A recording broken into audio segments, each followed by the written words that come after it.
আমি যা ডিম খেয়েছি না, ওই যে ডিমের প্রতি একটা অরুচি হয়ে গেল। দাঁতে ব্যথা, আবার নিমকি খাচ্ছে। আমার ছেলে যখন পেটে ছিল ডাক্তার আমাকে অনেক ডিম খেতে বলেছিল, কিন্তু দাঁতে ব্যথা, নিমকি খাচ্ছে। কি অবস্থা, মানে একদিক ফুলে গেছে আবার আরেক দিক ফোলাবে। এই যে নিমকি খাচ্ছে। বেশ নরম, খেতে অসুবিধা হচ্ছে।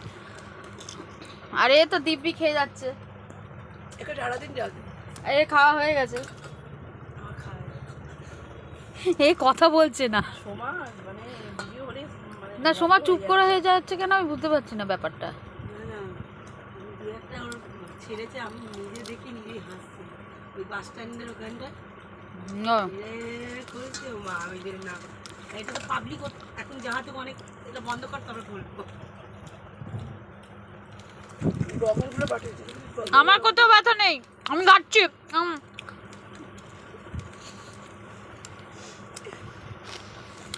আমার কোথাও ব্যথা, আমি ঠিক আছে একদম দারুণ।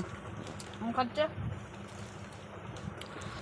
চপ, নরম জিনিস চপ সেটা খেতে পারে নিয়ে যে, আর শক্ত জিনিস নিমকি ওটা বসে বসে খাচ্ছে। এটা কি ডিজাইন হয়েছে রে? ওটা আমি খেয়েছি, ওটা আমি খাবো না, ফেলে দেবো, ওটা খাবি না। আমি আমি খাচ্ছি, আমার ব্যথা নেই বলছি না। Okay bye. আমার মুখে দিকে